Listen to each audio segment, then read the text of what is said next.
ang banal mong pangalan. Lahat ay ibibigay para sa'yo. Ikaw lang, Panginoon. Itatanghal ka ng aking puso. Isisigaw ang banal mong pangalan. Lahat ay ibibigay para sa'yo. Ikaw lang, Panginoon, ang aking Diyos.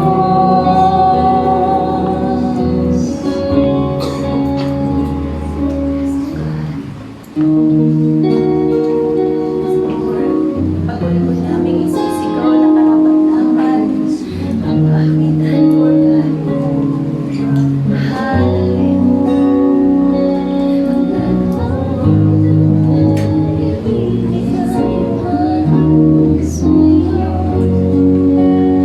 Kaya sigaw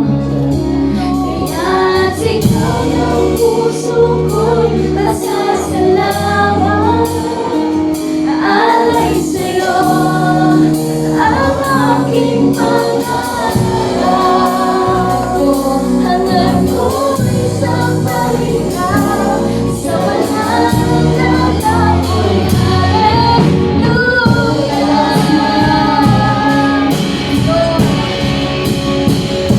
Kaya sigaw ng puso ko'y pasasalamat. Alay sa'yo ang aking pangako. Hanap ko'y sa pahinga, sa walang lalakoy.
Ikaw lang, Panginoon, ang aking Diyos. Mula sa aming mga puso, ikaw lang. Ikaw lang, Panginoon, ang aking Diyos. Hallelujah. Yes, oh God. Tunay nga, Panginoon, na ikaw lamang ang kilalanin ng aming buhay bilang nag-iisang Diyos. Bilang nag-iisang Panginoon ang aming buhay. Na hindi ka namin kayang ipagpalit sa iba. Na kahit anumang takbo ng sanlibutan ito, O Diyos, anumang aming mga na-encounter, Lord, sa araw-araw ng aming mga buhay, nararanasan namin, O Diyos. Patuloy kami na tumawag, patuloy kami na lumapit, patuloy kami, O Diyos, na lagi ikaw lang ang aming pipiliin. Dahil walang iba po na makakatulong sa amin, walang iba na makapagbibigay ng kasagutan sa lahat ng anumang problema, sa lahat ng anumang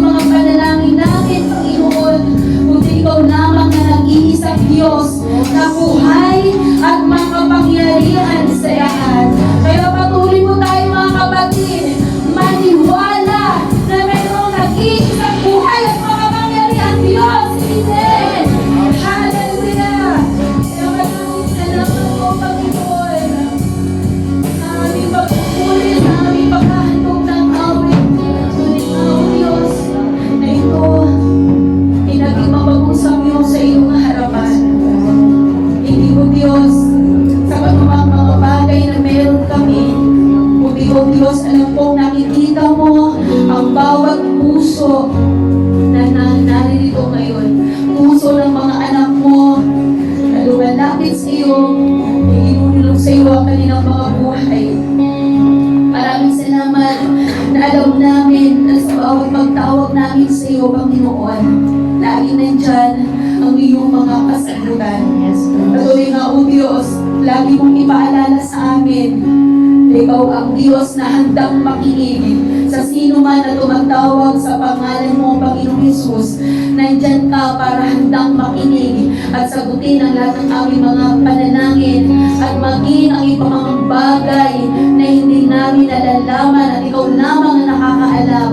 Patuloy mo, O Diyos, na ipaparanas sa amin. Kaya maraming salamat po, Amang Diyos, sa patuloy na kabutihan mo, sa patuloy na pagsama mo, pag-iingat mo. Salamat sa patuloy na pagbubuklod mo sa amin. Salamat sa kapayapaan. Salamat sa kagalingan. Salamat, O Diyos, maging sa kalusugan man, Panginoon, na kung wala ang iyong pagpapagaling, kung wala kalakasan, wala rin po kami dito, Panginoon. Kaya lagi po kami nagpapasalamat sa laging mga plano mo, dahilan mo, kung bakit kami narito sa gawain ito, O Diyos. Kaya patuloy mo pong papalain ang buhay ng bawat isa. Ikaw lang, O Diyos, nakakita ng bawat nilalaman ng aming mga puso. Nawawag lahat ng aming mga panalangin, ang lahat ng aming mga naisip. At tunay lamang, O Diyos, na sa iyo kami magtiwala, sa iyo namin ipagkatiwala, na ang lahat, O Diyos, ay tunay na mangyayari lamang sa iyong kalooban. Kaya patuloy mo tayong magtiwala, patuloy mo tayong umasa, huwag mo tayong susuko, huwag mo tayong primitive, huwag mo tayong panghihinaan, dahil meron mo tayong nag-iisang Diyos na handang magbigay ng lahat ng iyong panalangin, handang magbigay magaloob ng lahat ng iyong naisip, lahat ng aspecto ng buhay natin, lalo na spiritually. Patuloy ang Diyos magpapalakas, magpapalabot ang ating spiritual na buhay. Patuloy lamang tayong makinig at manalangin, lumapit at magpasalamat sa biyaya ng ating Diyos, sa trono ng kanyang biyaya, dahil nasa kanya lamang ang lahat ng bagay. Kaya, O Diyos, maraming salamat po. Hallelujah! Tuloy nga, Panginoon, na ang aming mga buhay ay sa'yo lamang namin ipinagkakatiwala at sa'yo lamang namin, O Diyos, ibinibigay at ibinabalik ang tunay na mataas na papuri, pagluwalhati at patuloy na karangalan at pasasalamat ay tayong sa iyo lamang, o aming Amang Diyos, sa pangalan ng aming Panginoong Hesus. Lahat po tayo magsabi ng Amen! Amen! At palakpakan po natin ng malakas, malakas, para po sa aming Diyos at Panginoong Hesus. Amen! Sige po, patuloy pa rin po tayo maawit, gawain po natin ang bawat isa. Pagkakustahan po tayo, sinyalan po natin ang merong kagalakan ang ating mga katabi. O, kamusta ka na, sabihin mo? Kamusta ka na? Alam ko sa'yo mataan, kahit pera kayo magkasaya. Mga tayo kasama-sama, upang umawin magpuri sa kanya. Kamusta ka na? Kamusta ka na? Kamusta ka na?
tayo pumupo. Amen. Praise God. Tayo na po ay darako sa salita ng ating Diyos. At para po sa magdadala ng salita niya, tanatawa ko na po si Pastor Tony Rivera. God bless po sa bawat isa.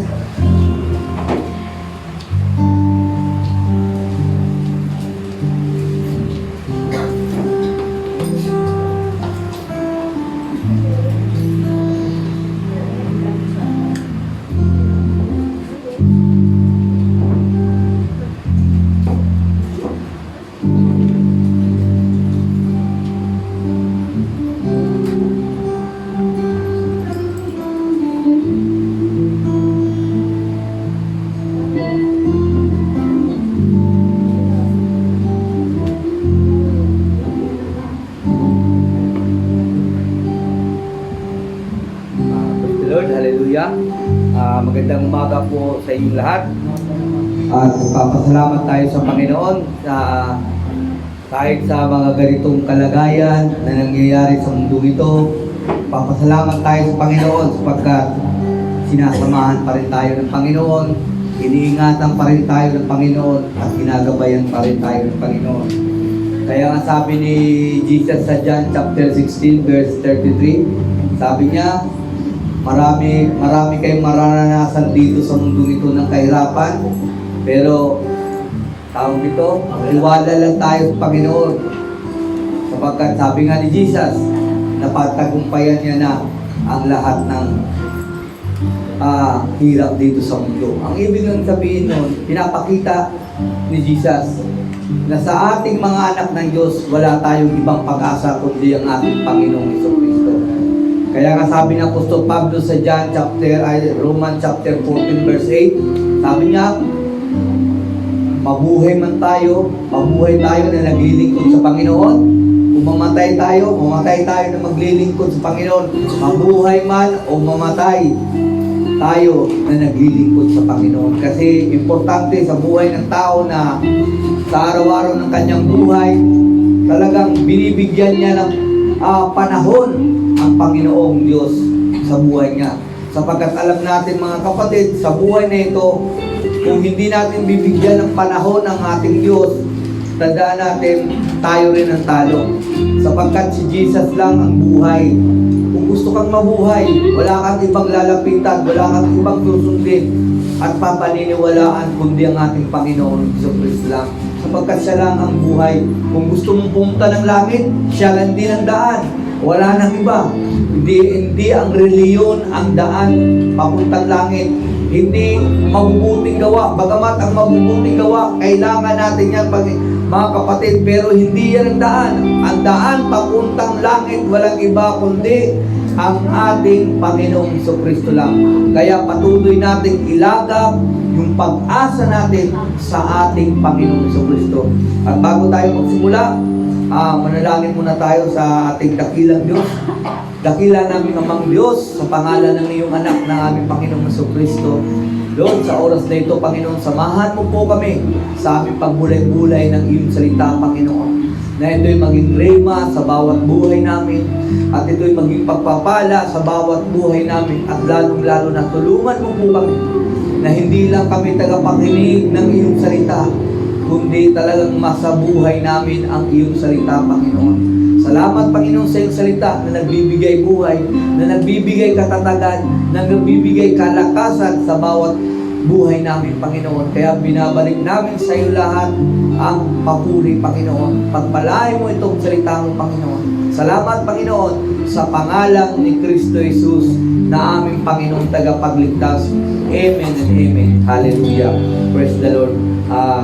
Mga kapatid, ang tema na aking dadalhin ngayon, pinamagatan kong, let us continue to put our hope in Christ Jesus. Kasi tandaan natin mga kapatid, dito sa mundong ito, kung hindi natin talaga, kung hindi tayo, tawag dito, mananatili, at tawag dito, ilalagak talaga yung pag-asa natin sa Panginoon, wala na tayong ibang may kakayahan o mga bagay na dapat nating gawin na talagang makakapagbigay sa atin ng pag-asa, kundi ang ating Panginoon lang. Sapagkat ang Panginoon lang natin ang may kakayahan na tumulong. Ang Panginoong Hesukristo lang ang may kakayahang magligtas. Ang Panginoong Hesukristo lang ang may kakayahan na tayo ay patatagin sa pananampalataya. Kaya nga hindi tayo umaasa sa ating lakas, hindi tayo umaasa sa ating talino, hindi tayo umaasa sa ating nagagawa, kundi umaasa tayo sa ginagawa ng Diyos para sa atin. Kaya purihin ang ating Panginoon. Ang key verse natin, mababasa dito sa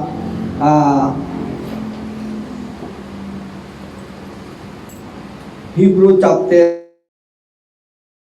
10, verse 23.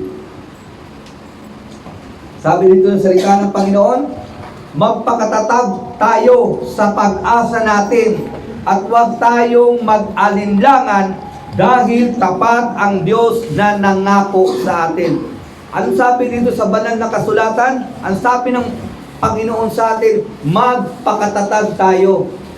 Bakit tayo magpapakatatag? Sapagkat ang buhay maraming hamon. Ang buhay hindi pare-parehas. Hindi lahat mayaman, hindi rin lahat mahirap. Pero bagamat mayaman ka, mahirap ka, tayong lahat na tao talagang dadanas ng paghihirap, dadanas ng mga tentasyon sa buhay, dadanas ng mga bagay na ayaw nating mangyari sa buhay natin. Kaya ang sabi sa atin ng Panginoon, magpakatatag tayo. Sapagkat alam natin, pag hindi tayo magpakatatag sa buhay natin at atras tayo sa Panginoon, tayo lang din ang talo. Kaya nga sabi ng Panginoon dito, kung totoong ibinibigay natin, inalalagak natin, inalagay natin yung pag-asa natin sa Panginoon, kailangan magpakatatag tayo sa ating pananampalataya. Ano pa sabi nito? Huwag tayong mag-alinlangan. Number 2, huwag nating hayaan ang buhay natin, yung isip natin, pagharian ng pag-aalinlangan. Sapagkat alam natin, ang taong na nag-aalinlangan sa pagsunod sa Panginoon ay hindi siya magtatagumpay. Kaya nga sabi sa Hebrew chapter 11 verse 6, di ba? Sabi nito, kailangan ang lahat ng lalapit sa Panginoon, kailangan naniniwalang may Diyos. Kasi ang Diyos hindi siya makakakilos sa mga tao hindi nagtitiwala sa Kanya. Kaya nga sabi ng Panginoon, mapalad ang taong nagtitiwala sa Diyos. Kaya mapalad, bakit? Sapagkat ang Diyos may kakayahang gumawa ng mabuti sa bawat isa sa atin. Kaya nga sa ating buhay nito, huwag nating kalimutan itong pinapayo ng Diyos sa atin. Sapagkat alam natin, itong banal na kasulatan, ibinigay ito ng Diyos sa atin para ating lakaran, para ating sundin. Sapagkat dito sa mundong ito, maraming bagay na dapat nating maiwasan. Kagaya ng tuntunin ng mundong ito, kagaya ng mga payo ng mundo ito. Tandaan natin, tayong mga anak ng Diyos, hindi tayo sumusunod sa payo ng mga tao. Saan tayo sumusunod? Sa salita ng Diyos. Sapagkat pag tayo sumunod sa payo ng tao, minsan akala natin tama, yung pala hindi maganda ang kinakalabasan. Pero pag sa Diyos tayo sumunod, hindi tayo maliligaw. Kasi ang tamang gabay sa buhay nito, walang iba kundi ang Diyos. Kaya nga tayo, inuutusan tayo ng Panginoon na ilagay natin yung pag-asa natin. Bakit? Siya yung tamang gabay sa buhay natin. Sabi dito, huwag tayo mag-alinlangan. Bakit daw? Dahil tapat ang Diyos sa kanyang pangako. Ibig sabihin, bawat pangako ng Diyos ay tutuparin niya sa mga taong tapat na naglilingkod sa Kanya. Kaya nga ito, sa umaga nito mga kapatid, ito yung pag-aaralan natin. Para wag masayang yung tawag nito, yung pag-asa natin. tandaan mo, ang pag-asa, maganda yan pag yung inaasahan mo talagang makakatulong. Pero kung ang pag-asa, ibibigay mo sa mga bagay, sa mga tao na hindi naman makakatulong, yung pag-asa mo, magiging walang kwenta. Di ba? Kaya nga minsan may mga tao na didismaya kasi bakit? Akala nila yung tao na lalapitan nila, inaasahan nila sa oras ng kagipitan, makakatulong sa kanila. Pero sa paglapit nila, wala pala silang makukuha. Ibig sabihin yung pag-asa mo, failure. Pero pag sa Diyos ka umasa, tandaan natin, sabi ng Panginoon, Siya yung Diyos na hindi sinungaling. Anuman ang sinasabi niya ay kanyang gagawin. Kaya ito yung pag-aaral natin. Paano ba natin makamtan yung tunay talagang pag-asa? Yung pag-asa natin, ilalagay natin sa Panginoon na hindi masayang. Kasi alam natin sa buhay nito, maraming Kristiyano na umaasa sa Diyos pero hindi nakakatanggap sa gusto nila. Bakit? Ito yung pag-aaral natin. Kaya nga dito sa number 1, sabi nito, manindigan tayo sa aral ni Kristo. Kasi pag tayo umaasa sa Diyos, pero hindi naman natin pinapanindigan yung aral ng Panginoong Jesucristo, yung utos ng Panginoong Jesucristo, yung pag-asa mo, walang mangyayari. Sapagkat yung pag-asa, ibinibigay lang sa Diyos, ng Diyos sa tao, sa mga taong sumusunod sa kalooban ng Diyos. Kaya nga sabi dito sa John chapter 8, ano sabi dito ni Jesus dito sa John chapter 8 verse 51? Ang sabi ni Jesus dito sa John chapter 8 verse 51, ito sabi ni Jesus. Sabi niya dito, sinasabi ko sa inyo ang totoo, ang sino mang sumusunod sa mga aral ko ay hindi mamamatay. Ano sabi ng Panginoon? Pag ikaw susunod ka sa aral ng Diyos, hindi ka mamamatay. Ano bang ibig sabihin ng Diyos? Ibig sabihin, number 1, hindi ka mahihiwalay sa Diyos. Number 2, makakamtan mo yung inaasahan mo sa Diyos. At tandaan mo, mapubuhay ang buhay pananampalataya mo. Mapubuhay ang spiritual na kalagayan mo. Kaya nga sabi ni Kristo, pag tayo sumunod sa aral ng Diyos, hindi tayo mamamatay. Pag hindi tayo mamamatay, anong mangyari? May pag-asa eh. Kaya nga dito sa mundo may kasabihan, mentras buhay may pag-asa. Totoo yun eh. Kasi sabi nga ng kasabihan, aanin mo daw yung damo kung patay na yung kabayo. Aanin mo yung pag-asa kung patay ka na. Kaya nga tayo, umaasa tayo sa Diyos natin kasi yung Diyos natin hindi namamatay. Kaya nga tayo tinuturuan ng Diyos na paano magtagumpay sa inaasahan natin sapagkat maraming tao tumatalikod sa Diyos kasi bakit? Hindi nila nararanasan yung inaasahan nila. Bakit hindi na nila nararanasan? Sapagkat hindi sila lumalakad sa aral ni Kristo. Kaya tama talaga, sabi ni Santiago Sabi ni Santiago, may mga tao humihingi sa Diyos, pero hindi binibigyan ng Diyos. Bakit?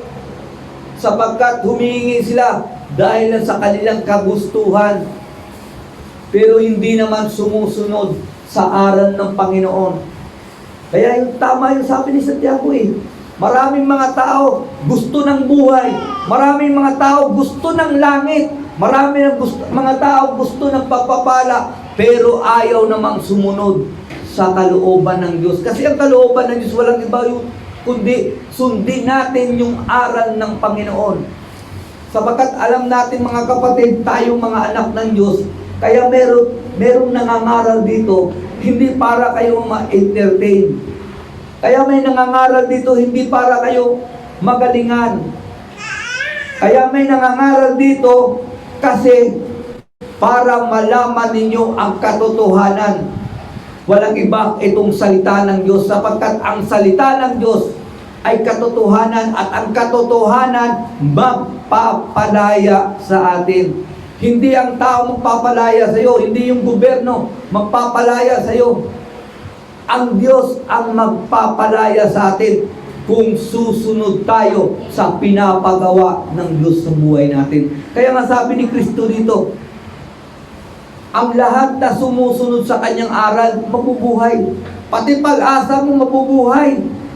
Sapagkat sabi nga ni Kristo, tawag kayo ng tawag sa Diyos. Bakit sila tumatawag? Kasi inaasahan nila ang Diyos. Pero ano sabi ni Kristo? Tumatawag kayo sa akin ng Panginoon, Panginoon, pero hindi naman kayo sumusunod sa sinasabi ko. Ano ang ibig sabihin ng Diyos? Useless lang ang pag-asa mo. Kung totoong nilagay mo sa Diyos yung pag-asa mo, dapat mamuhay ka sa pinapagawa ng Diyos sa atin. Kagaya ng aral ng Panginoon, dapat doon tayo mamuhay. Sapagkat alam natin sa buhay na ito, wala tayong magagawa kung hindi natin susundin kung ano ang pinapagawa sa atin ng Diyos. Kasi wala nang ibang daan eh. Ang reliyon, hindi siya makakapagligtas sa inyo. Ang reliyon, kaya nga ang ibig sabihin ng reliyon, group sila ng tao na nagbalik loob sa Diyos. Ang ibig sabihin ng reliyon, mga tao na nagbalik loob sa Diyos. Pero kung ikaw pumasok ka sa loob ng reliyon, pero hindi mo maunawaan kung ano ang kahulugan ng reliyon, talo ka. Kasi ang ibig sabihin ng reliyon talaga, mga tao nagbalik sa loob. Kalooban ng Diyos. Nagbalik sa loob.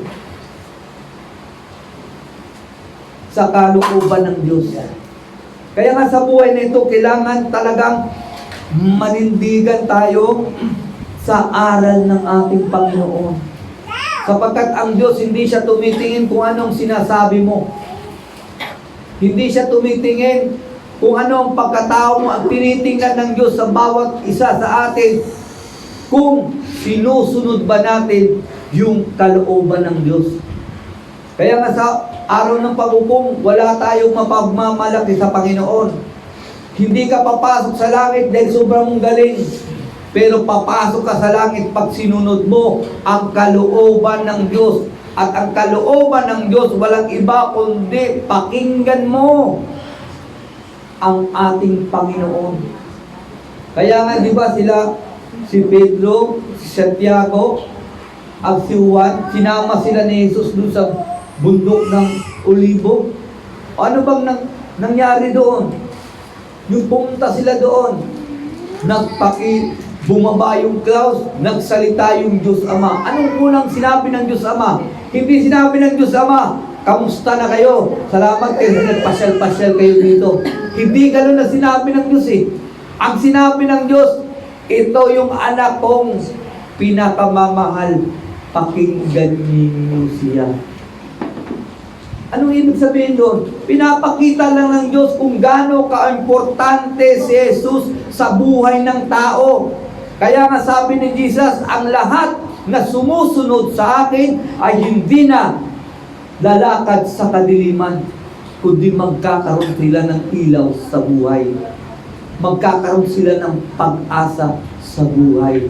Kaya nga sa buhay natin, huwag tayong ihiwalay sa Diyos. Huwag tayong ihiwalay kay Kristo sapagkat si Kristo lang ang makakatulong sa atin.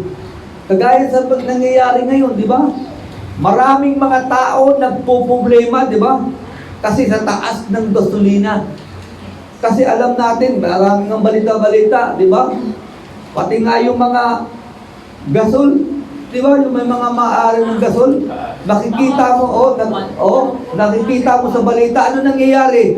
Yung mga may-ari ng gasol, nag-aagawan na sila ng kuha nila. Ibibenta nila kasi bakit? Nagkukulang na. Kaya nag-aagawan na sila. At alam natin, sabi nga nila, baka may nagsasabi, 23 days na lang, may sinasabi 40 days na lang.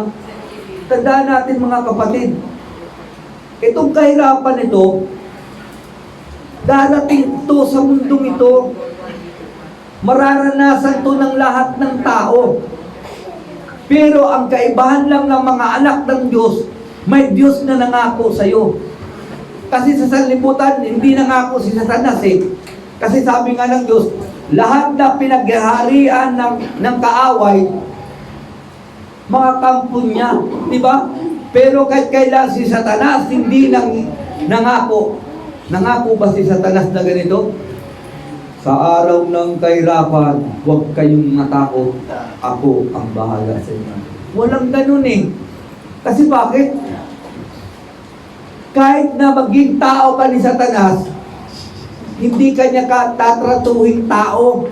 Sapagkat isa lang ang layunin ni Satanas, sirain ka, wasakin ka, at patayin ka. Yun lang ang layunin ni Satanas. Kaya natupad yung salita ni Erap sa buhay ni Satanas. Walang kaibang kaibigan, walang kumpare-kumpare. Di ba? Patay ka talaga kay Satanas. Pero tandaan natin, sa Panginoon lang natin may pag-asa. Sapagkat yung Diyos, yung anak ng Diyos na ibinigay sa atin, nangako sa atin, sabi nga niya eh, makakaranas kayo ng hirap sa mundo. Totoo naman eh. Sino bang hindi nakakaranas? Pero sabi ng Panginoon, tatagan ninyo sapagkat nagtagumpay na ako rito. Anong ibig lang sabihin doon? Na anumang problema ng tao dito sa mundo nito, sagot ka ng Diyos sapagkat pinagtagumpayan niya yan. Kaya nga si Kristo lang ang totoong pag-asa. Huwag tayong tatalikod, huwag tayong aalis kay Kristo. Sapagkat si Kristo lang talaga ang buhay, si Kristo lang talaga ang daan, si Kristo lang talaga ang may kakayahan sa ating tumulong sa lahat ng problema natin. Basta importante lang, makinig tayo kay Kristo. Maraming mga tao eh, tanungin mo, kanino ka lang umasa? Sa Diyos ako umaasa. Madali lang umasa sa Diyos eh. Tandaan mo mga kapatid, madali lang umasa sa Diyos. Madali lang sabihin, Diyos, umaasa ka. Umaasa ako sa iyo. Pero dapat may katunayan niya kung totoong umaasa ka. Kasi sabi ni Jesus,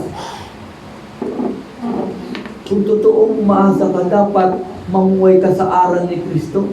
Kasi sabi ni Kristo eh, pag sumunod daw tayo sa kanyang aral, ang sabi ni Kristo, mabubuhay tayo. Kung may kailangan ka, hindi ka mapapahiya. Kung may sakit ka, may pagaling ka sa katawan mo. Kung meron kang kahinaan, may pangpapalakas sa iyo. Yan ang ginagawa ni Kristo sa buhay natin. Kaya nga tayo nakakalapit tayo sa trono sa grasya. Kaya tayo nakikita tayo ng Ama, napapakinggan tayo ng Amang Diyos. Dahil yan kay Kristo. Kaya huwag natin sayangin yung pag-asa natin na inilagay natin sa Diyos. Sundin natin kung ano ang pinapagawa ng Diyos sapagkat si Kristo ang siyang guide sa langit. Hindi ang pastor, hindi ang reliyon. Ang guide sa langit walang iba kundi si Kristo. Kaya nga sabi nito, kung totoo na sa Diyos ka umaasa, panindigan natin yung aral ng Panginoong Jesucristo. Kasi ang pangako ng Panginoong Jesucristo, mabubuhay tayo. Ito rin sabi sa Kawikaan eh. Dito tayo natin dito sa Kawikaan. Ano bang sabi din ni Solomon dito sa Kawikaan? Dito sa Proverbs, chapter 4, verse 13. Ano ba sabi dito? Ito sabi ni anak ni David dito, sabi niya, huwag mong kalilimutan ang pagtutuwid ko sa iyo, pag-uugali. Ingatan mo ito sa puso mo, sapagkat mabubuhay ka sa pamamagitan nito. Ibig sabihin, pag yung salita ng Diyos, iningatan natin sa puso natin, talagang sineryoso natin yung salita ng Diyos. Ang sabi ng Bible, ang sabi ng salita ng Diyos, mabubuhay tayo. Yun ang pangako ng Panginoon eh. Kaya yung pag-asa mo, magkakaroon katuparan. Hindi ka lang haasa, parang umasa ka lang sa hangin. Kundi yung pag-asa mo, magkakaroon katuparan. Kaya yung makikita mo yan sa lahat ng mga anak sa Diyos na nakasulat sa Bible.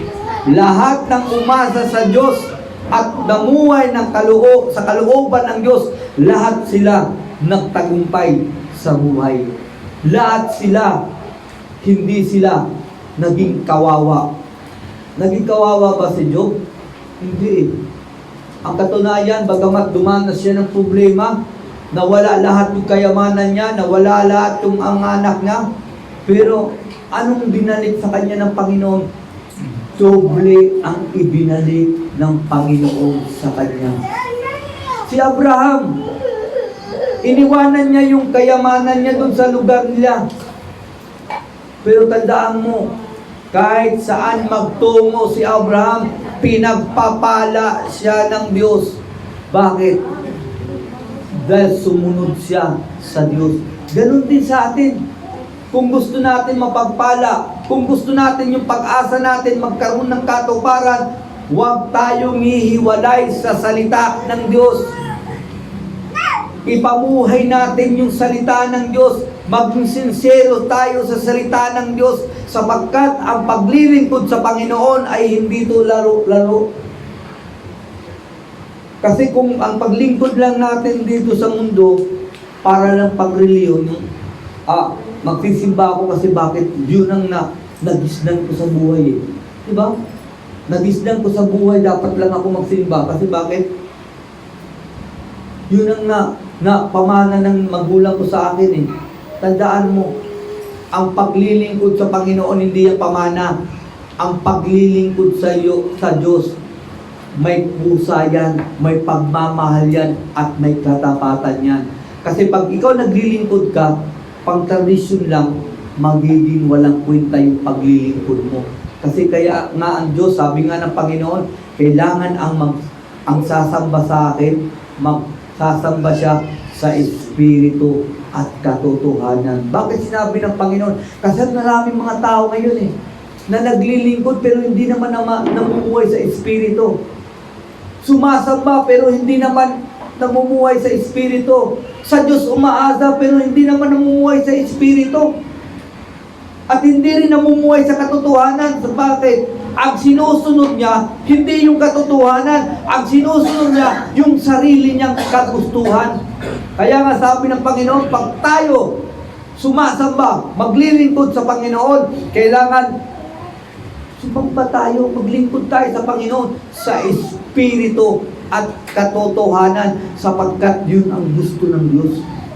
Sapagkat maraming mga tao ngayon, diba? Kaya nga sabi ni Santiago, maraming mga tao nag-hallelujah, praise the Lord. Pagkatapos, pag makita naman ng ibang tao, ginajudge niya yung ibang tao. Nilulook down niya yung ibang tao. Sinasabihan niya ng masama. Pero pagdating sa simbahan, hallelujah, praise the Lord. Kaya nga sabi ni Santiago, dapat magsama ang alat at tabang. Kasi totoo naman ba? Hindi ba ninyo alam, ang alat at tabang hindi talaga nagsasama? Bagamat ang lahat ng ilaw papuntang dagat. Pero magtataka ka, hindi nagsama yun. Naghihiwalay yung tubig alat at tubig tabang. Naghiwalay sila eh. Sa tao lang yung pwedeng pagsama eh. Pero mo, pupuri ka, Panginoon. Ikaw ang pag-asa ko sa buhay. Mahal na mahal kita, Panginoon, purihin ka, salamat. Tapos, makita ka ng tao. Grabe ka makapag-judge. Parang ikaw talaga yung hukom. Tandaan mo, sabi nga ng Bible, tayong mga anak ng Panginoon, di tayo pwede mag-judge eh. Kasi bakit? Isa lang daw yung hukom eh. Pag sinabing isa lang yung hukom, yung judge talagang tunay na judge, may kakayahan siyang magligtas at may kakayahan siyang magparusa. Sino yun? Ang Diyos. Ang tao hindi niya kaya yun. May kakayahan ba siya magligtas? wala pang tao may kakayahang magligtas. Kasi kung may kakayahan tayo magligtas, sabihin ko sa iyo, matuloy pa sa alas 4, hindi papayag si pumunta rito sa mundo. Sapagkat hindi naman ang pagpunta niya dito sa mundo para handaan.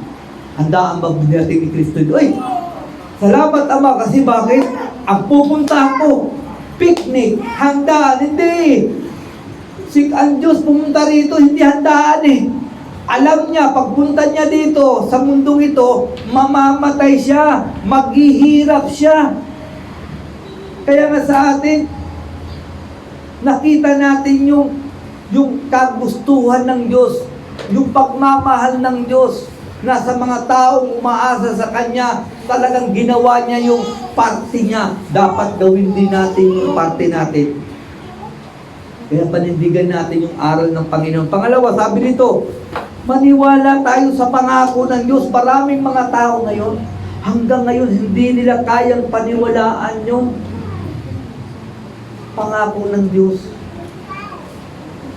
Meron nga ako narinig, sabi niya, akala mo brother, yung pangako na yun, palagay ko, sa unang panahon lang yan. Kasi ngayon, wala naman tayo nakitang yung dagat, tawag dito, tawag dito, hiniwalay. O, di ba? Wala naman tayo nakitang ganun eh. Yung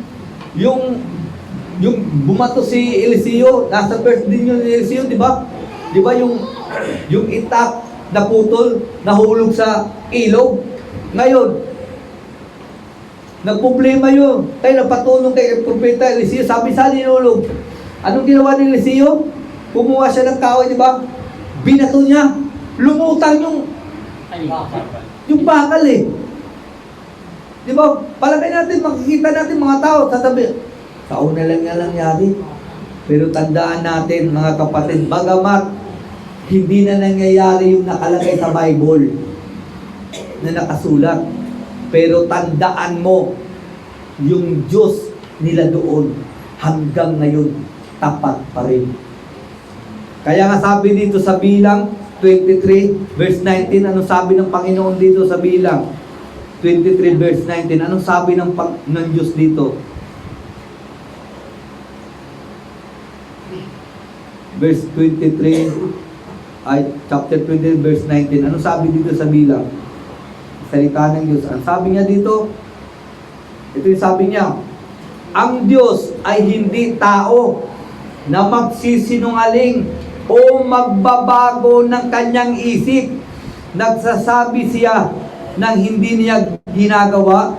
Nangangako ba siya na hindi niya tutuparin? Ganun ang Diyos natin. Hindi siya magsasalita kung hindi niya gagawin.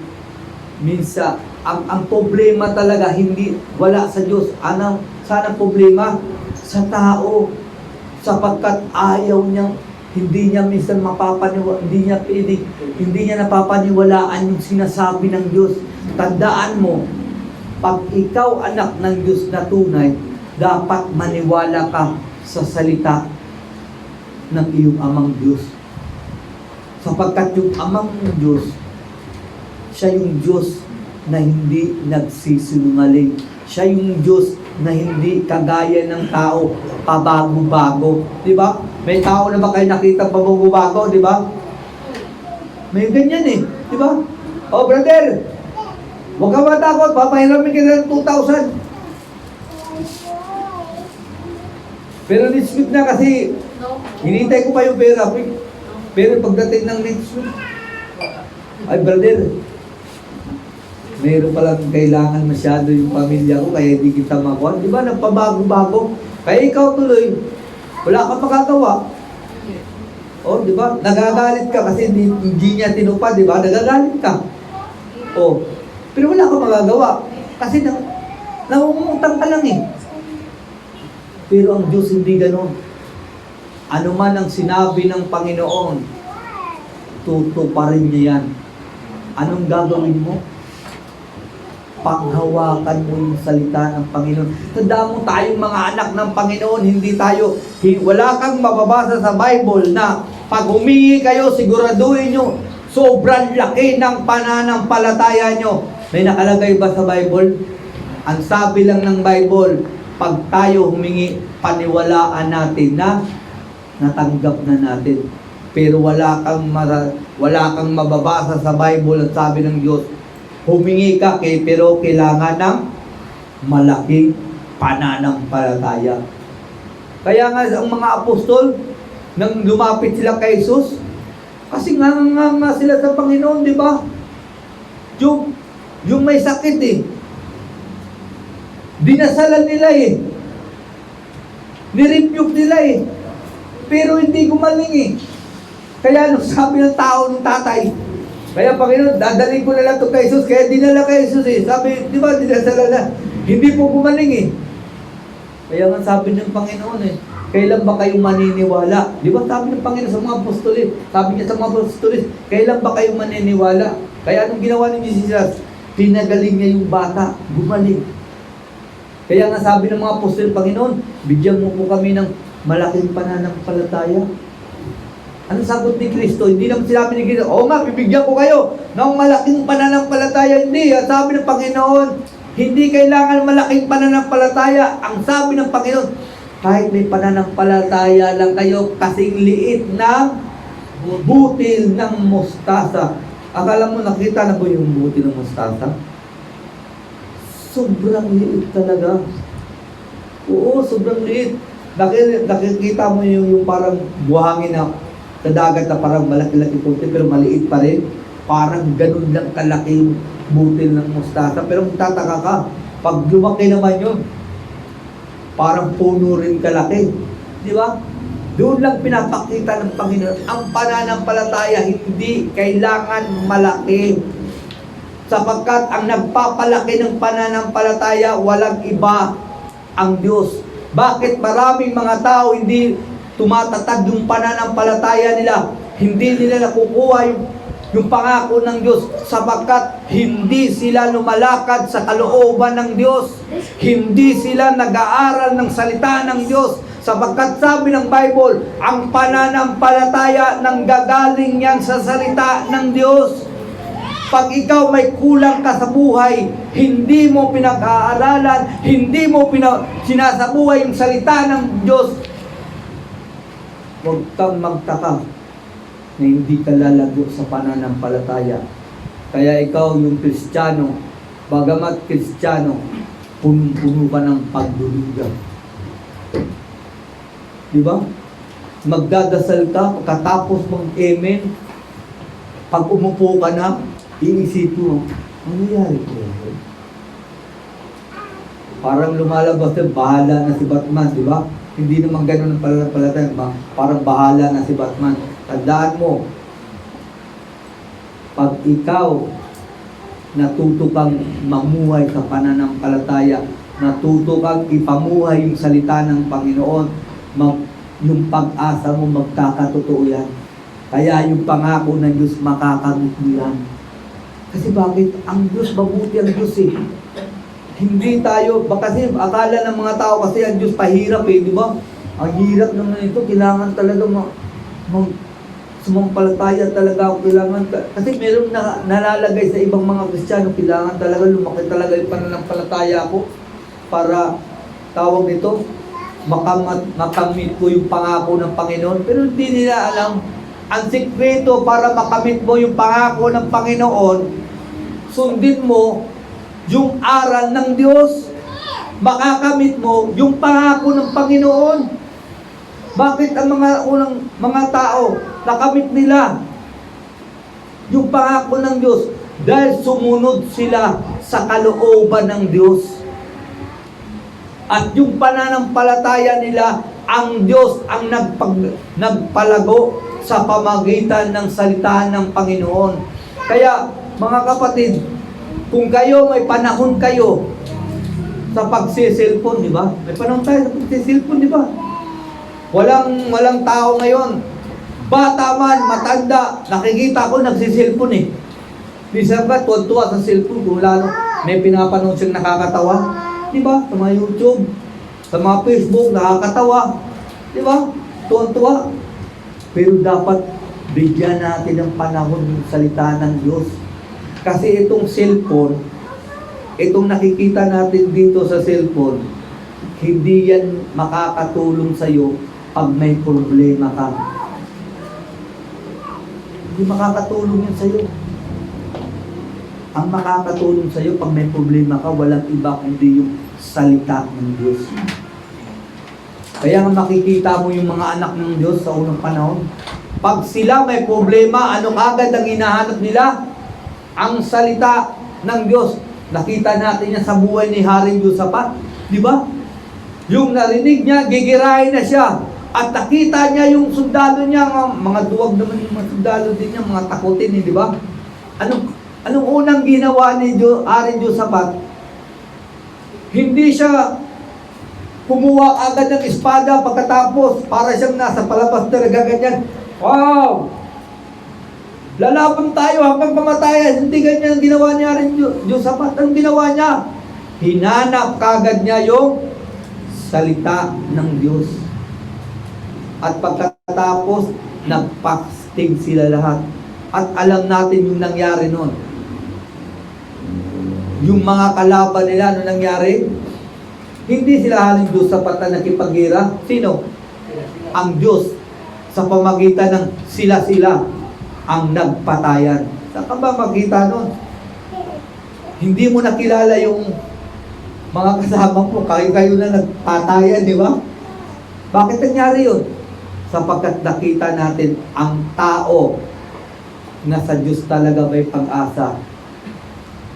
Inuuna niya sa buhay yung salita ng Diyos. Sasabihin mo, ako, may pag-asa ako sa Diyos ako umaasa. Pero hindi mo nga inuuna yung salita ng Diyos eh. Mas inuuna mo ba yung text ng ka-textmate mo, di ba? Maraming mga tao, nagagalit sila pag yung ka-textmate nila, hindi na nag-textmate sa kanila. Di ba maraming ganyan eh. Tingin ng cellphone kasi bakit ang hinahanap niya yung inaasahan niya mag-text sa kanya.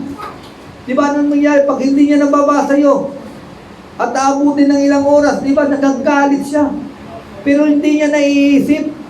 Hindi yun tunay dapat ka doon magtampo o magalit. Saan ka dapat magalit? Pag ikaw hindi mo pinag-aralan yung salita ng Diyos. Sapagkat kung hindi mo pag-aralan yung salita ng Diyos at sa bubuhay mo yung salita ng Diyos, ang mangyayari sa'yo, hindi mo makakamit yung pangako ng Diyos. Kaya nga sabi ng may pastor nga ako narinig, ang pangako ng Diyos pinipitas lang daw yan eh.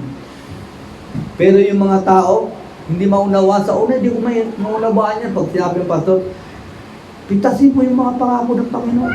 Paano ko magpitas? Hindi ko naman alam yun. Di ba? Ang ibig sabihin mo, pitasin mo ang pangako ng Diyos.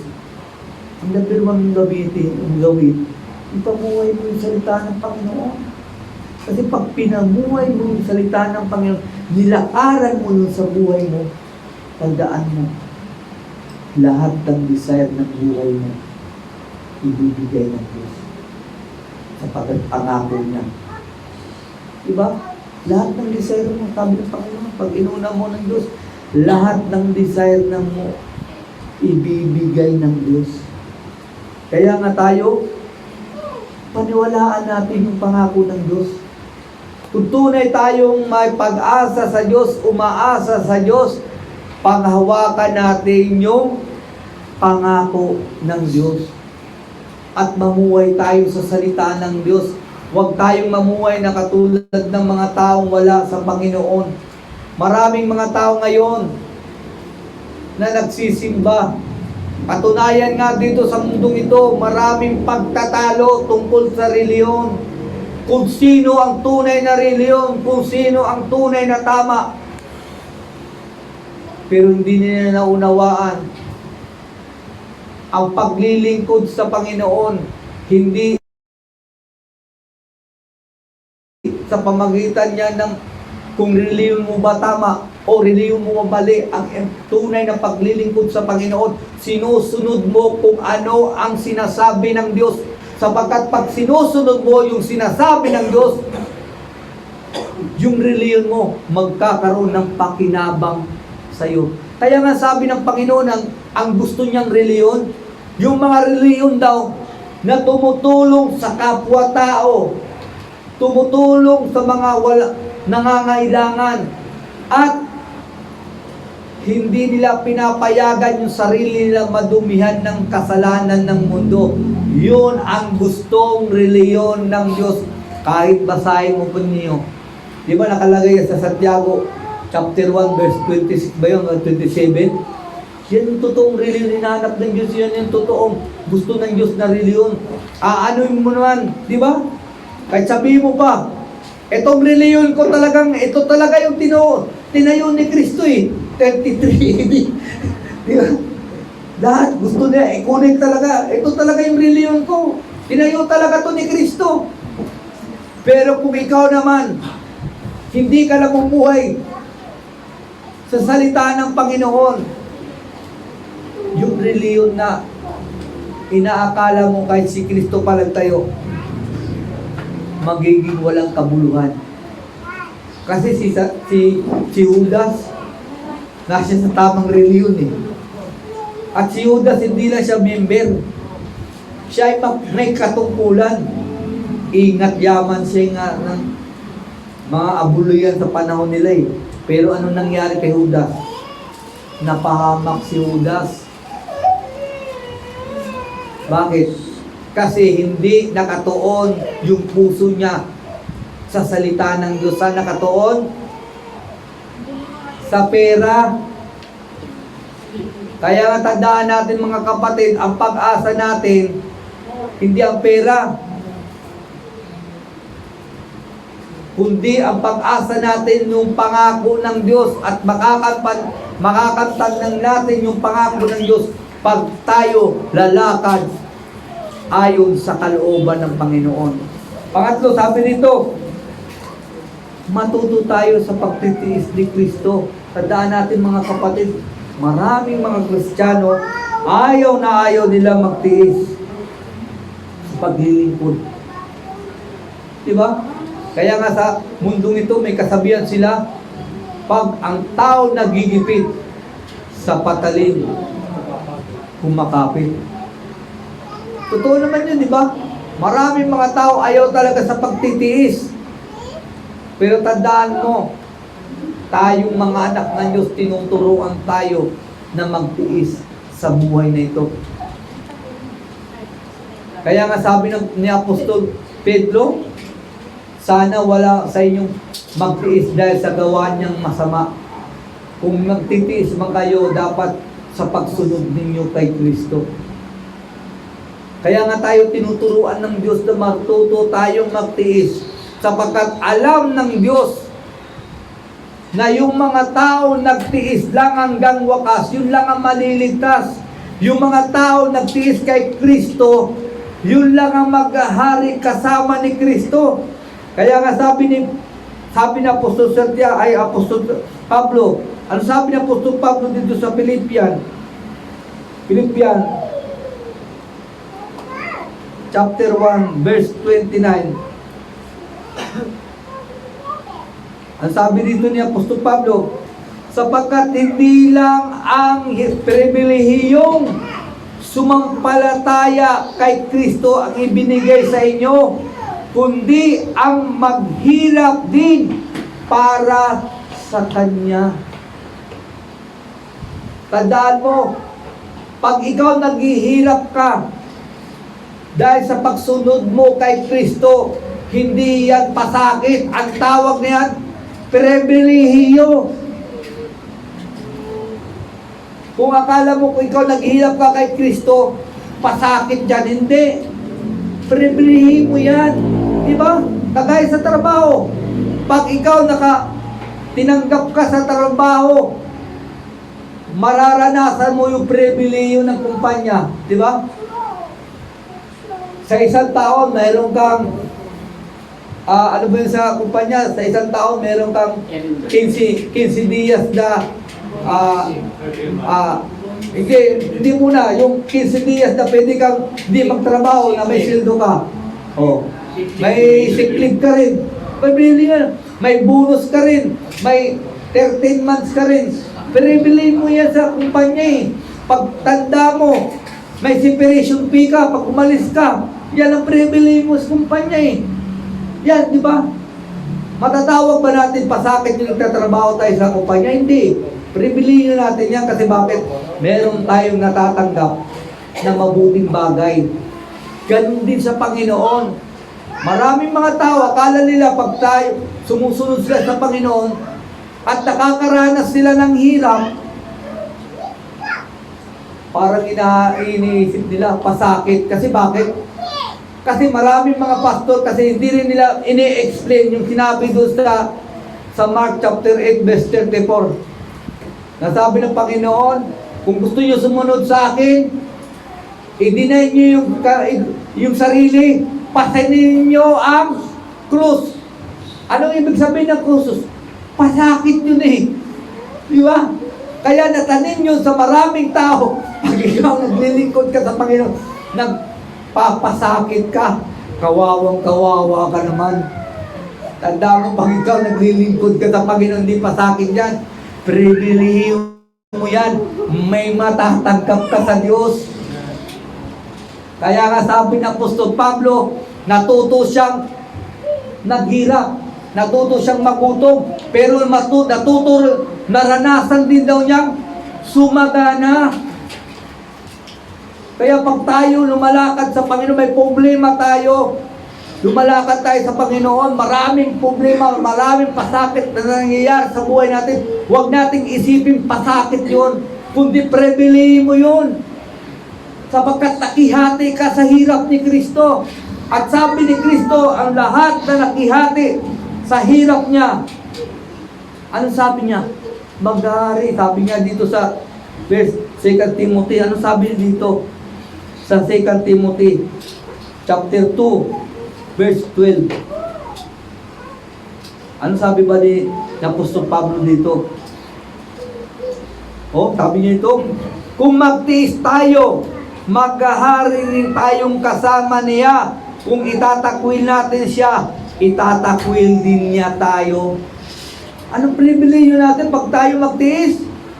Maghahari ka kasama ni Kristo. Ibig sabihin, pag ikaw lumakad ka at nilagay mo talaga yung pag-asa mo sa Panginoon, sinunod mo ang Panginoon, bagamat maghihirap ka, pero sigurado ka namang langit ka. Kasi hindi ka naman pwede maghari kasama ni Kristo kung hindi ka malalangit.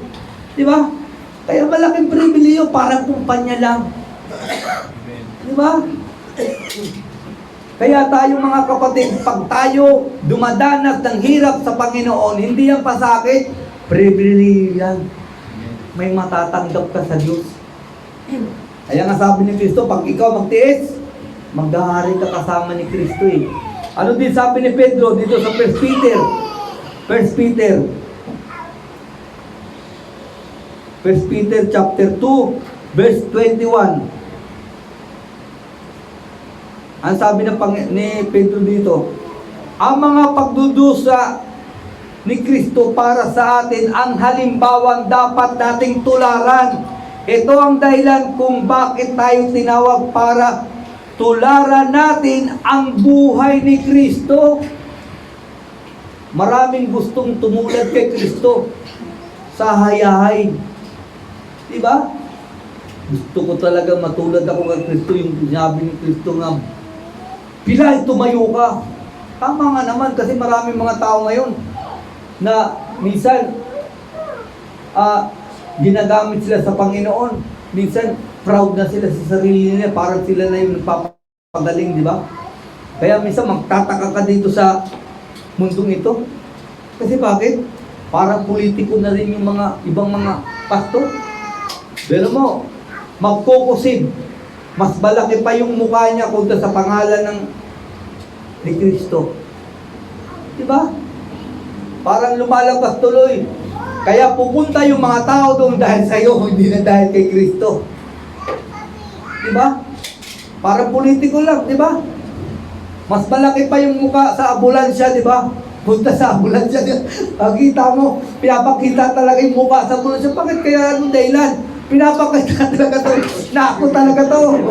Kaya kayo pagka kayo magkasakit, sakay kayo kagad sa ambulansya at tulong ko to sa inyo. Di ba? Parang ganun na rin yung mga alagad ng Diyos dito sa mundo eh. Kaya nga sabi ni Apostol Pablo eh, pag ikaw naglilingkod ka sa Panginoon, dapat matutunan mo to. Yung sabi ni Apostol Pablo sa Roma chapter 1 verse 5. Anong sabi ba ni Apostol Pablo dito sa Roma chapter 1 verse 5. Ang sabi dito Apostol Pablo, sa pamamagitan ni Kristo, tinanggap namin ang kaloob na maging apostol para madala namin sa pananampalataya at pagsunod sa Kanya ang mga tao sa lahat ng bansa. Ginawa namin ito para sa Kanya. Ang layunin para ikaw maging mangaralan, hindi para ikaw maging bida. Ang layunin, kaya ka nangangaral sapagkat may tuka ka na pinapagawa ang Diyos na akayin mo lahat ng tao sa pananampalataya para sa Diyos. At yung ginagawa mo para sa Diyos. Kaya ito rin yung sabi ni Apostol Pablo dito sa Galatia. Galatia 1, verse 10. Ano sabi dito? Ito yung tungkulin dapat ng isang tao naglilingkod sa Panginoon. Sabi dito, huwag niyong isipin na ang nais ko ay malugod sa akin ng tao. Hindi ang nais ko ang malugod sa akin ng tao. Huwag ninyong isipin na ang nais ko ay malugod sa akin ng tao. Hindi. Ang nais ko ay malugod sa akin ng Diyos. Kung ang ikinalulugod ng tao, ang hinahanap ko, hindi ako tunay na lingkod ng Diyos. Kaya nga tayong mga lingkod ng Panginoon, tayong mga anak ng Panginoon, hindi tayo naglilingkod para malugod yung tao. Naglilingkod tayo para malugod ang Diyos sa buhay natin. Kaya nga sa buhay nito, anuman ang ginagawa mo kay Kristo. Kaya pag ikaw naghihirap ka, hindi pa sakit yan, ang tawag yan, pribilehiyo mo, ay salamat. Naranasan kong paghihirap ni Kristo. Naranasan ko ang paghihirap ni Apostol Pablo kay Kristo. Di ba? Kaya nga sabi ng Panginoon, ang taong gustong sumunod sa akin, kailangan i-deny niya yung salita niya. I-deny niya yung sarili niya. Isumunod siya sa akin ng buong puso. Pasanin niya yung puso. Araw-araw sumunod siya. Hindi ibig sabihin yung krus, magpakasakit ka. Kaya maraming mga tao pag araw ng Biyernes Santo, makikita mo, talagang pasakit talaga, di ba? Yung may bleed ka, may puting bleed. Tapos dito, ganyan, di ba? Dugo-dugo na yung likod, di ba? Pagkatapos, pagdus Pampanga, papako rin sa krus. Pero, ang tataka ka, pasakit talaga. Huwag mong tamaan yung buto kasi delikado yan, di ba? Dito na talaga. Kung totoo talagang pasakit ka, gayahin mo kay Kristo kasi si Kristo, dito talaga pinako. Ito talagang buto. Kasi hindi siya pinipakuin sa laman kasi mas maganda dito ngayon, di ba, papako. Dito sa laman, pagkatapos tatalian ka, pagkatapos may tungtungan ka pa sa paa mo. Panahon ni Kristo, walang tungtungan. Kaya kung papakuin ka sa laman, mapupunit yung laman mo kasi mabigat ka eh. Pero ano ba yun? Makita ba natin sa Bible? Ang sabi ba ni Kristo? Panginoon, nagpasakit ako. Wala kang mababasa, nagpasakit si Kristo eh. Ang ginawa ni Kristo, kaya niya nangyari sa buhay niya, kaya niya ginawa yun dahil sa pagmamahal niya. Kaya nga sabi ng Bible, tuwing tayo may komunyon, di ba, parati natin sinasabi ni Kristo, itong tinapay dito, simbolo to sa aking katawan na iaalay sa inyo. Hindi sinabi ni Kristo, ito ang katawan ko, simbolo to ng pasakit ko sa inyo. Di ba? Ang pangit pakinggan kung ganun sasabihin sa inyo ni Kristo. Itong katawan ko, simbolo to ng pasakit ko sa inyo. Parang talaga, ang pangit. Kaya nga sabi ng Kristo eh, itong katawan ko, simbolo ng pag-aalay. Ibig sabihin, pagmamahal. Hindi pasakit. Kaya pag ikaw naglilingkod ka sa Panginoon, iniisip mo pasakit, hindi ka tunay na naglilingkod sa Panginoon. Kasi bakit? Pasakit pala yung ginagawa mo, kinukonsensya mo pa yung Diyos. Sasabihin ng Diyos, konsensyado naman ako masyado. Kasi pasakit lang yung ginagawa nito sa akin eh. Tanda mo, tayo, naglilingkod sa Panginoon, nahihirapan tayo, hindi pasakit. Kung hindi, pribilehiyo. Kaya kung tunay kang naglilingkod sa Panginoon, tunay mo nilagay yung pag-asa mo sa Panginoon, lahat ng ginagawa mo, lahat ng nilalasan mo, hindi pa sakit, pribilehiyo mo yan. At anuman ang itinanim mo, pagpapalain ka ng Diyos. Kaya tandaan natin mga kapatid, itong tatlong bagay nito. Kung totoo, nalilagay mo ang pag-asa mo sa Panginoon, number 1, sundin mo ang aral ni Kristo. Kung totoong ang Diyos ang pag-asa mo, sundin mo ang aral ni Kristo. Kung totoo ang Diyos ang pag-asa mo, paniwalaan mo ang pangako ng Diyos sa iyo. Kung totoong yung pag-asa mo ang Diyos, huwag mong isipin yung nararanasan mo pasakit, kundi pereberiyuhan. Dahil anak ka ng Diyos. Manalangin tayo mga kapatid. Dakila naming Amang Diyos, salamat Panginoon sa iyong salita na binigay sa amin, Panginoon. Salamat Panginoon sa pagtuturo mo sa amin, Panginoon. Na bawat buhay namin, Panginoon, talagang dapat namin ialay sa iyo, Panginoon. Sapagkat, Lord, ikaw rin inalay mo yung buhay mo sa amin, Panginoon. Kaya tulungan mo po kami na ang aming buhay, maalay talaga namin sa iyo ng tama, Panginoon. Karapat dapat at talugod-lugod sa iyong harapan, Panginoon. Walang iba kundi yung pagsunod namin sa iyong salita, Panginoon. Salamat, Lord, sa iyong mga binigay, Panginoon, na mensahe sa umagang ito, na ito'y nagbigay sa amin ng katatagan, pagpapala sa buhay namin, Panginoon. Sapagkat yung salita mo talaga walang pinipilit, pastor man, member man, ano man ang tungkulin ng tao, sa iyo, kaming lahat ay pantay-pantay, Panginoon. Salamat, Lord, sa iyong mensahe, Panginoon. Tulungan mo po kami na mapamuhay namin to, na madagdag namin to sa puso namin na dapat namin lakaran, Lord. At pagpalain mo lahat na nakinig sa iyong salita, pati na yung nasa online, Panginoon. Sa pangalan ni Kristo Jesus na, Panginoon. Amen and amen. Praise God.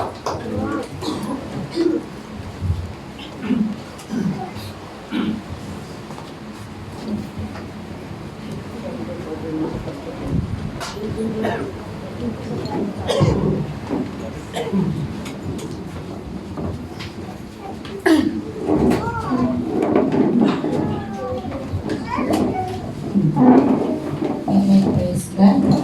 Hallelujah. Sige po, tayo pong lahat ay tumayo para po sa ating tithes and offering. Sige po, bago po yan, tayo po muna ay manalangin.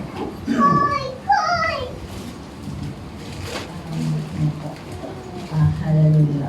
Pray po tayo, Lord. Maraming salamat po, Lord God, sa provision niyo po sa amin, Panginoon ko, Lord God. Ngayong linggon po, Panginoon ko, Lord God, Lord. Bagaman po, Lord, yung crisis po na nararanasan po natin ngayon, Panginoon ko, Lord, patuloy po kayo na tapat, Lord God, na nag-aalaga po sa inyong mga anak, Panginoon ko, Lord God. Maraming salamat, Lord God. Hindi niyo kami pinapabayaan, Lord God. Lord, patuloy niyo kami sinusuportahan, Panginoon ko. Patuloy po kayo nagpo-provide, Lord God. Lord, maraming salamat, Lord God, kasi Lord, hindi niyo kami pinapabayaan, Lord. Lord, kaya po magbibigay po. Magkakaloob po kami sa inyo, Panginoon ko, Lord God, Lord. Lord, maraming salamat, Lord God. Kasi Lord, I believe, Lord, na bagaman, Lord, na mahirap po ngayon yung sitwasyon, Lord God, itong mga ipagkakaloob namin sa inyo, Panginoon ko, Lord God. Naniniwala po ako, Lord God, na kayo po yung magbabalik po, Lord God, sa bawat isa, Lord God. Siksik-liglig at umaapaw, Panginoon ko, Panginoon. Oh, hallelujah, Lord. Thank you, Lord God. And Lord, we give you back all the glory, honor, and praises, Lord. In the name of Jesus. Amen.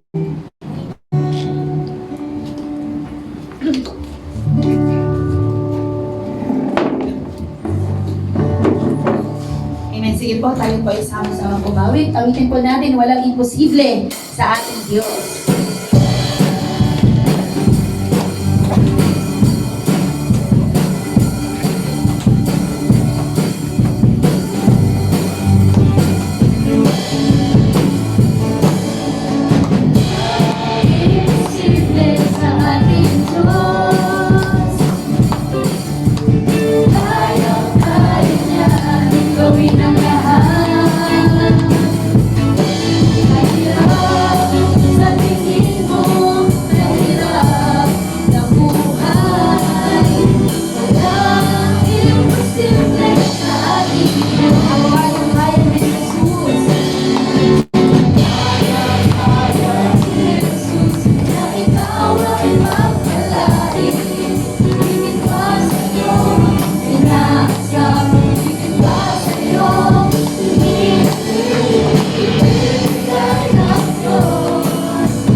kamay natin dito sa kaloob. Dakila naming Amang Diyos, salamat Panginoon sa oras na ito. Salamat Panginoon sa lahat ng kaloob ng iyong mga anak, Panginoon. Pagpalain mo kanilang buhay, Panginoon. Pagpalain mo kanilang trabaho. Pagpalain mo kanilang negosyo. Pagpalain mo ang buong pamilya nila, Panginoon. At Lord, salamat Panginoon sa bawat buhay nila, Panginoon, na sa pamagitan nito, Panginoon, nakakatulong sila, Panginoon, sa iyong gawain, Panginoon. At Lord, binabalik namin sa iyo lang ang kapurihan, Panginoon, sapagkat lahat ng meron kami ay galing sa iyo, Panginoon. Kaya salamat sa pagpapalang ito, pagpalain mo ito, na magamit ito, Panginoon, para sa iyong kalawalatian, para sa iyong kaharian, Panginoon. Salamat, Panginoon, sa lahat. In Jesus' name, amen and amen. Hallelujah.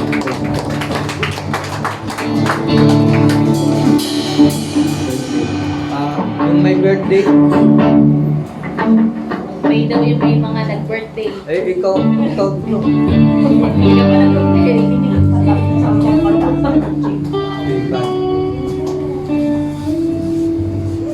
Lord, taas natin kamay natin kay Brother Marvin. Dakila namin Panginoon. Salamat Panginoon sa buhay ni Marvin, Panginoon. Lord, salamat Panginoon sa kanya, Panginoon, sa iyong gabay, sa iyong tulong sa kanya, Panginoon, sa karawan, sa panahon, at sa taon na dinagdag mo, Panginoon, sa kanyang buhay, Lord. Patuloy mo siyang pagpalain, patuloy mo siyang ingatan, ganun din ang buong pamilya niya, Panginoon. Salamat, Panginoon. Binabalik namin sa lahat ng kapurihan. Sa pangalan ni Cristo Jesus. Amen and amen. Hallelujah. Bago tayo tawag nito, mag-closing prayer, may kunting paalala yung lahat na sasama sa camp. Magdala lang kayo. Hindi ko sinabing dalhin ninyo lahat ng gamit niyo sa bahay. Baka kala nyo maglilipat kayo. Hindi, ang dalhin niyo yung sakto lang na damit na susuotin nyo sa camp. Di ba? Yun lang. Pagkatapos yung mga baso, magdala kayo kanya-kanya yung baso. Sapagkat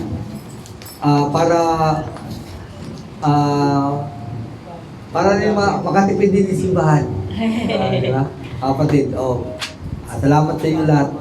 Manalangin tayo sa ating pagtatapos. Dakila naming Diyos, salamat Panginoon sa iyong kabutihan, Panginoon, sa amin, sa araw-araw na ginagawa mo sa amin, Lord. Sa aming pagtatapos, Panginoon, pinupuri ka namin, pinapasalamatan ka namin, sapagkat ikaw, Panginoon, ang nagtipon sa aming lahat sa bulwagang ito, Panginoon.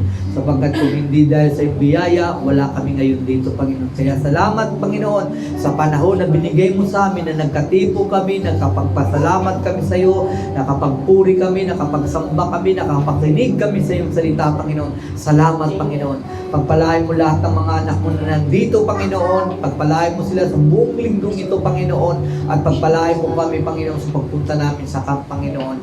Ito lahat, hinihingi namin, pinapasalamatan namin sa pangalan ng aming Panginoong Jesucristo. Amen and amen. Hallelujah. Praise the Lord. Nagkakahanin ko sa inyong lahat. Amen. Bago po yan, tayo po muna ay umawit para po sa ating pagtatapos. Patuloy po natin alayan ng pagpupuri ang ating Diyos.